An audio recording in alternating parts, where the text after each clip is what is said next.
Welcome back, everybody. Welcome back, listeners, to another episode of My Name is Dad and the multi-part series. Oh, let me fix my chair.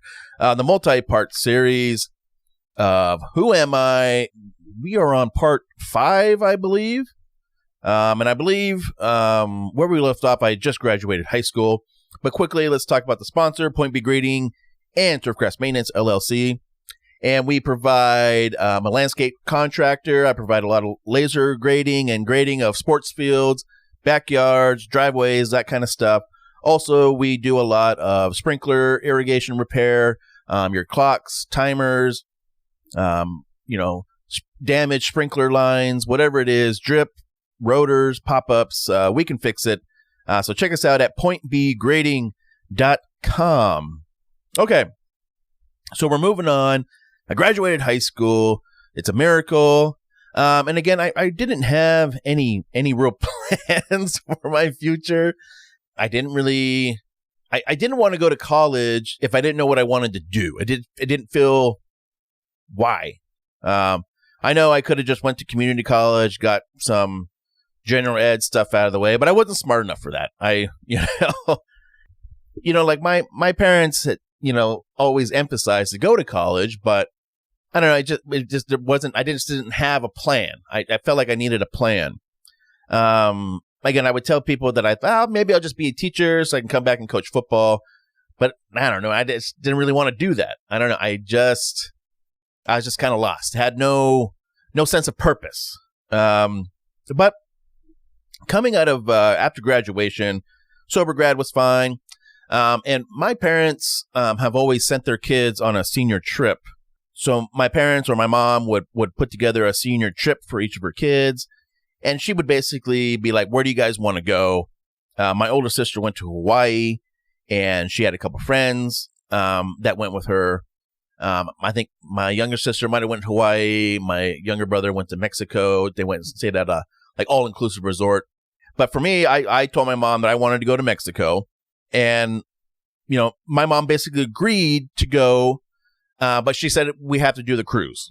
So we did. So and that's what we did. And the deal was that I would, we were going to book this cruise for a senior trip, and I would just tell my friends and kind of spread the word. Hey, this is what I'm doing. You guys should join. Obviously they got to pay their way, right? Their parents do or whatever. Basically, I had one friend, who basically was willing to go, and that was my friend David. And, He wanted to go, or at least his parents were willing to pay for him to go. And it was a 7-night cruise from Long Beach, California, LA, to Puerto Vallarta, Mazatlan, and Cabo San Lucas, and then back to Long Beach. All right. So my mom, she said, you guys aren't going by yourself, but I'm going to go and chaperone.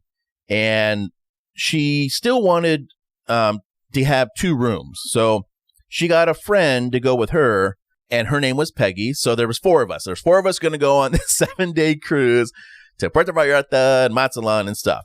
So there's myself, my friend David, my mom, and her friend Peggy, who was a friend from Southern California. So this cruise was basically one of the best times of my life. I remember it super vividly. We had 2 rooms next to each other. They weren't conjoining rooms, but they were 2 rooms right next to each other. They were just interior staterooms. It was nothing fancy. Like when the lights are off, it's dark. It's like a dark, dark cave in those interior rooms.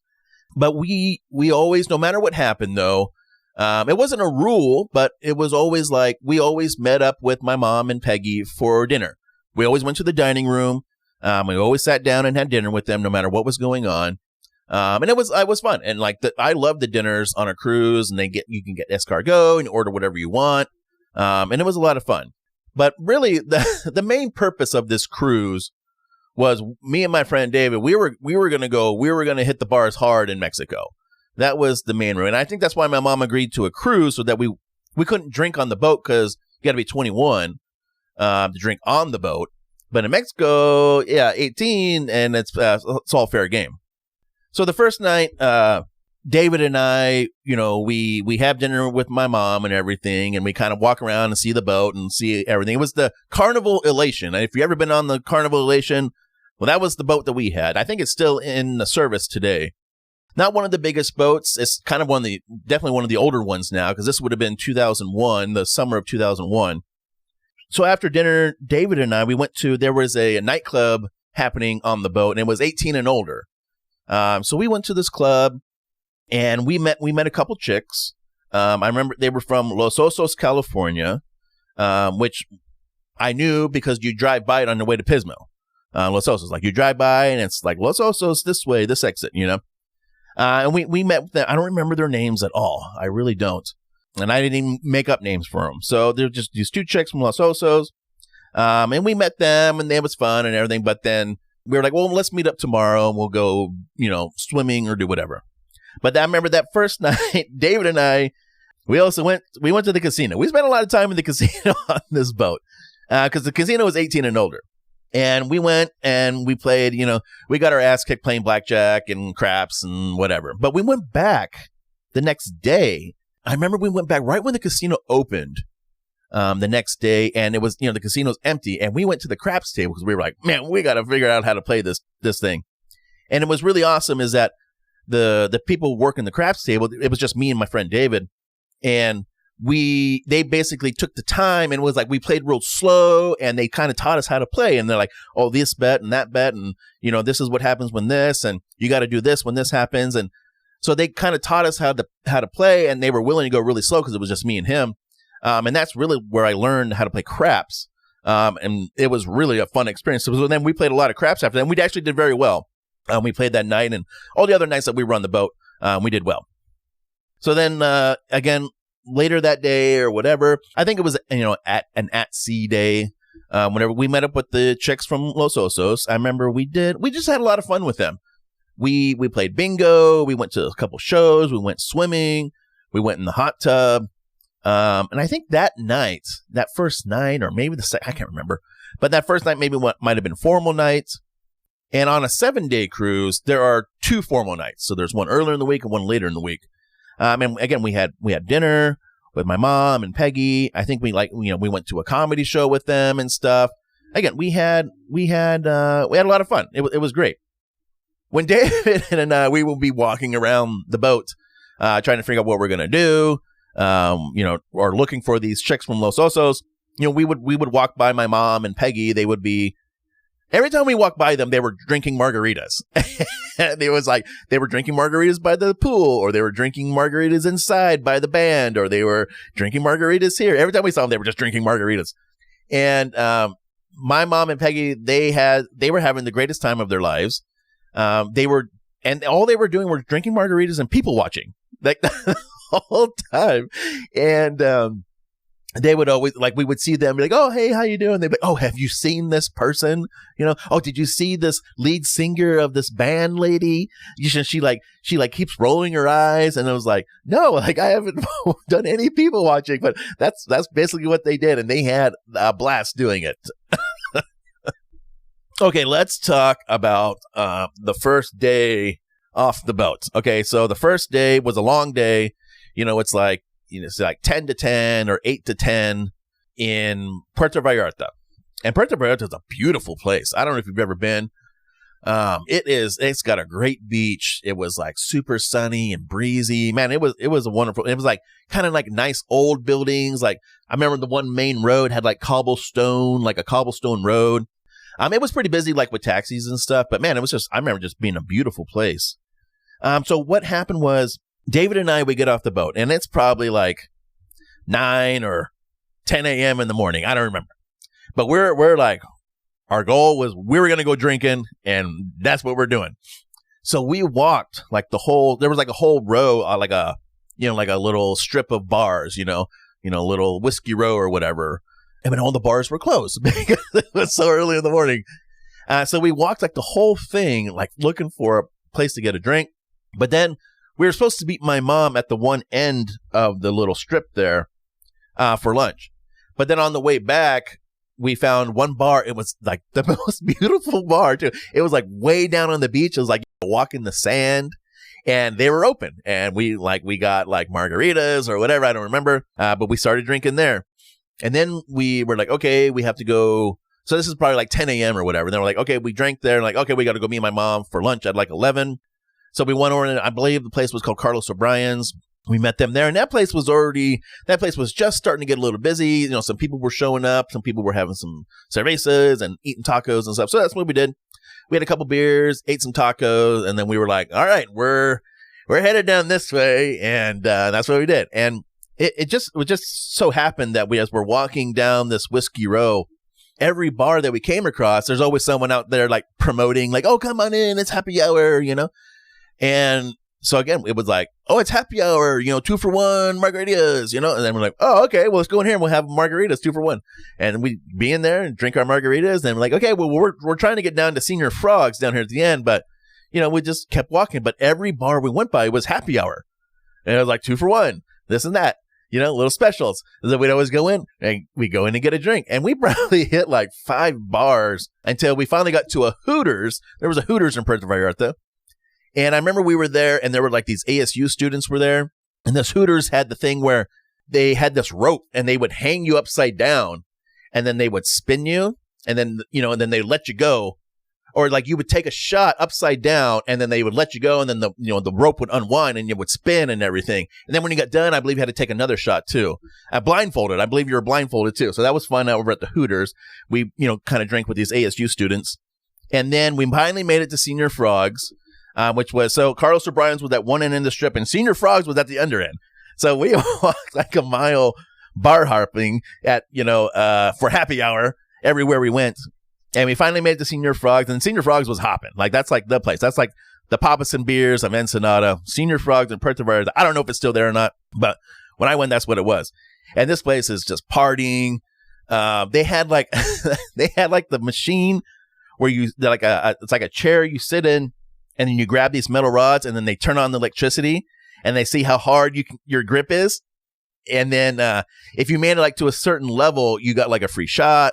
And they have the person walking around with the whistle and shots of tequila, and they blow the whistle in your face and shake your head and give you tequila shots. I don't even know if we paid for these drinks. I don't remember. They have like the yard margaritas or like super tall glasses and stuff. Senior Frogs was a blast. I remember that at the end, me and David, we were pretty tore up, and we had to get back to the boat. It was getting kind of late or whatever. Where we were going to go back and have dinner because, again, it was kind of like our thing. Like, we're always going to have dinner with my mom. And we did. So we go back, and then maybe this was a formal one. I can't remember. So we go back we just tell the cab driver, the elation, let's call it the elation. And boom, he takes off, and there we were. We're at the back of the boat. But we go up, and we get ready, and get ready for dinner. And then my mom and Peggy knock on the door, and they're like, hey, just want to make sure you guys made it back. And we're like, yeah, we're about ready to go over to dinner. And they're like, we still got like an hour. And I was like, really? Because when you go way down south like that, the time changes. Well, no one told us that. So we were like an hour early than when we were supposed to be and everything. But again, it was a great time we had in Puerto Vallarta. So then the next day, pretty sure the next day is Mazatlan. And Mazatlan, we just got off the boat, and it was a little bit shorter day. It was probably like noon to 8 or, 11 to 8, whatever it was. So when we got off the boat, we went with my mom and Peggy. We just went someplace and got some tacos, got some lunch. And then I believe we all went to, there's a Senior Frogs in Mazatlan too. And we all went to the Senior Frogs. Again, this place is hopping. It's a party. Same thing as like the one in Puerto Vallarta.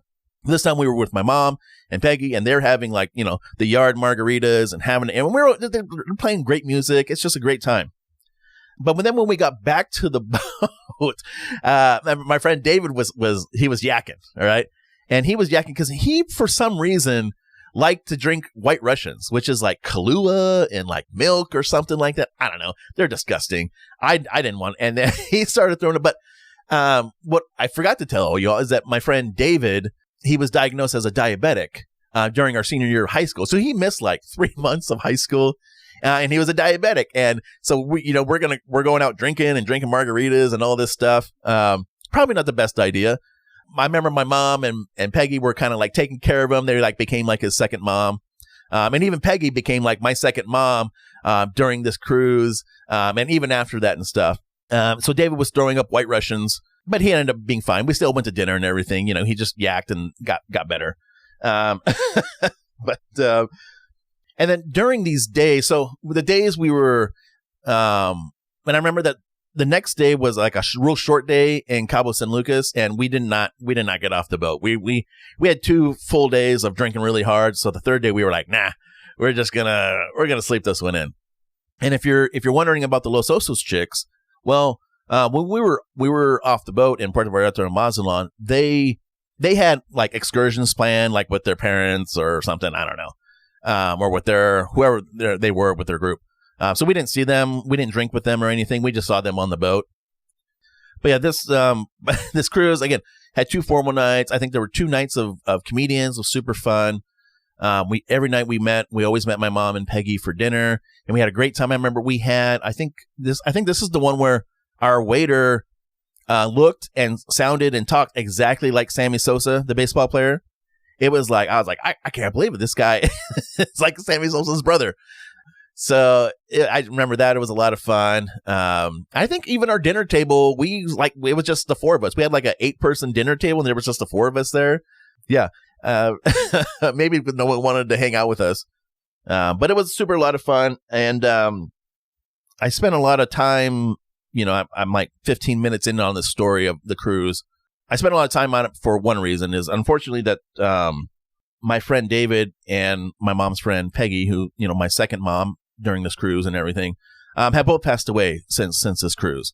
And I just wanted to spend a little extra time on it, and kind of really share this awesome memory, this super great time in my life I remember. And I just hope that if any of their friends or family do listen to this episode, I am dedicating this episode to them, to David and Peggy, for, again, being part of one of the greatest times of my life. And I hope this story of them brings a smile to your face if you do, want to share in a memory like that with them. Okay, so let's move on. And okay, senior trip is done. Super awesome. And if you remember, the big orange truck is gone. But let's talk about another Pismo story, which is a super fun one. I believe this is another Portuguese festa. So this is probably late summer, August of 2001. So we had plans that my sister had gotten married. I don't remember what year it was, but she was married or about to get married or something like that. Her and her husband, my brother-in-law, them and their friends were going to go to Pismo. We were going to Pismo too. We're all going for the festa because it's a big deal. And so it was going to be me, my friends, and one of my other friends had a truck. So there was going to be 2 trucks and a bunch of us just piling in. And we were a little more prepared this time. We actually had some food, and then we had obviously plenty of beer. We had better tents and stuff like that. But somehow, so we were supposed to meet my sister and my brother-in-law and all their friends. They had quite a few of them. They all had like dune buggies, and they all had trailers to sleep in, and we just had our trucks and tents, But for somehow it was my job, it was my responsibility to bring the gas for this trip. And somehow it was a 55-gallon drum, and I think it was like, when I got it, I picked it up from like my dad or something like that, and it was like half full of like race gas. But then my dad was like, well, just fill it up the rest of the way with like 92 octane. Like, okay. So we stopped, filled it up. So I have this 55-gallon drum of gas with me, which is supposed to be for my sister, brother-in-law, for like the quads and dune buggies, for them to fill up with, and the trucks. Because sometimes you don't always want to go into town and fill up your truck or fill up gas cans. So you just take a lot with you. So that's what we did. And we get there, and my brother-in-law doesn't want us camping with them. Okay. They're like, no, you youngins, you guys go somewhere else. Right. I was like, but they couldn't send us too far away because remember, we had the gas. I was like, well, I got the gas. So, I'm holding the gas hostage here. And again, we didn't bring any firewood because we thought we were going to be camping with them, and they would bring firewood. So what happened is we just ended up camping next to them, not too close, but not too far away. Because again, we had the gas, and we were like, what the fuck, dude? Like, we didn't bring any firewood. We don't have any firewood because we thought we were going to be with you guys. So we're just like, what the fuck? We're like complaining and stuff. And again, I'm going to hold the gas hostage. So I think my sister finally convinces my brother-in-law to just bring us some wood. If you're not going to let us camp with you, you got to help us out here a little bit. So he comes over and he brings us an all-nighter. Okay. And if you don't know what an all-nighter is, I'm going to explain to you right now. An all-nighter is like a huge stump, like a big, like a tree stump, okay, that someone took out or whatever. It's like the biggest part of the tree. And he just brings it over and he's like, here's your firewood. Now be quiet and leave us alone. Like, okay, thank you. That's all we wanted. We just wanted some firewood. So we were happy. We got some firewood. We had some food. We had obviously lots of booze, a fire to keep us warm, and 55 gallons of gasoline. Okay. So what happens is we're drinking and we got the gas and, it's just like, oh, pour a little bit on the fire to keep it going, and like you pour a little bit on and like, it's like, poof, you get like a big sort of little, like, little baby mushroom cloud or like, a big flare up. And then it's like, oh, yeah, that's cool, And then it's like, oh, do a little more. And then it like kept getting, getting progressed and it kept getting bigger and more and more. And then like someone's shoe full of gas got thrown in and it was like, oh, that's so hilarious. Someone's now missing a shoe. I don't even remember who it was. And then we had a trash bag and we like filled up the trash bag with quite a bit of gas and threw it on. And I remember it was like this huge mushroom cloud. Kaboom. And I remember like people way down the way were like, woo, like we were having a good time. We were like, burning stuff, playing with the fire and the gas, and we're drinking, having a great time. Me and my buddies right there. So what happens is by the end of the night, all my brother-in-law's friends, who none of them wanted us camping with them, they had all kind of moseyed over to our campground because we were all partying and having fun and burning shit. And they were over there. They wanted to come party with us because we were having fun. They were just over there being old fuddy-duddies. So I remember that was a really fun trip. And I think that's when I had the white truck and everything. And man, that was a lot of fun, that one. Okay, we're back home. Summer 2001. And let's move into the Metro 4 era of my life. And the Metro 4, okay, so I lived in Lemoore, California. The next town over was bigger. It had actually had 3 movie theaters, but one was the Dollar Theater, where it was like they played older movies for $1. There was the 8-plex one in the mall, which was like the newer movie theater. And then the old one downtown was the Metro 4. It had 4 screens. Been there a long time.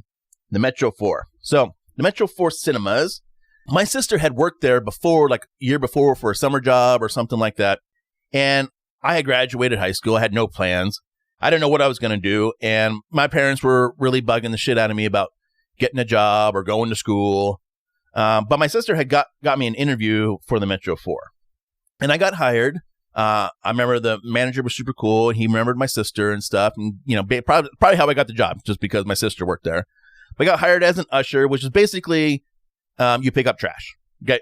And then, when the theater gets out, people leave their fucking trash behind. Someone's got to go in there and clean it. Well, that was my job. And I remember the first weekend that I worked at the Metro 4, the big movie there was the original, the very first, The Fast and the Furious. All right. With Vin Diesel, Paul Walker. I remember, man, this was a big deal. This movie was packed every showing. And then when people would leave, everyone should be pulling, like burning out, like, as they're pulling out of the parking lot. Everyone's just like squealing tires and stuff. It's like so funny. But I always remember, The Fast and the Furious, man. What a good one. And I mentioned that my parents had been kind of ragging on me about going to school. And then if you're not going to go to school, you got to get a job and you got to move out. So that's what I did. I got a job, and now I just needed to find a place to move out to because that's what my parents wanted. And I might have saved up a little money that summer, but most of that money I made from the Metro 4 got spent on booze and food or taking, my girlfriend out, Miss Scarlett, and stuff. As you know, it's the summer of 2001. And then obviously the super tragic event of 9/11 happens. And I'll just quickly tell my story, my 9/11 story. It's not much. It's not very exciting at all, but everyone remembers where they were for 9/11 if you were alive. So I think I worked late the night before at the Metro 4 because, again, movie theaters, you close. When you close, you get out at like midnight. All right. The last movie gets out at 11:30. You close up and it's midnight, 12:30, whatever time it is. So I woke up. I worked. I believe I worked the night before, slept in because I worked late. And I woke up and get up and my mom's like, it might have been like 8, 9 o'clock. I don't remember. my mom was like, this is West Coast Pacific time. My mom was like, oh, there's a couple planes flew into the building in New York. Very like nonchalant, kind of casual. And I was like, oh, really? But then when I turn on the TV, it's all over the news. And it was just like, man, this is unbelievable. This is crazy. So I did not see the towers fall. They had already fallen when I woke up and turned them on, especially if you're on the West Coast, they're 3 hours ahead. So us West Coast people probably did miss it. But I did see, I think it was building number 7 fall.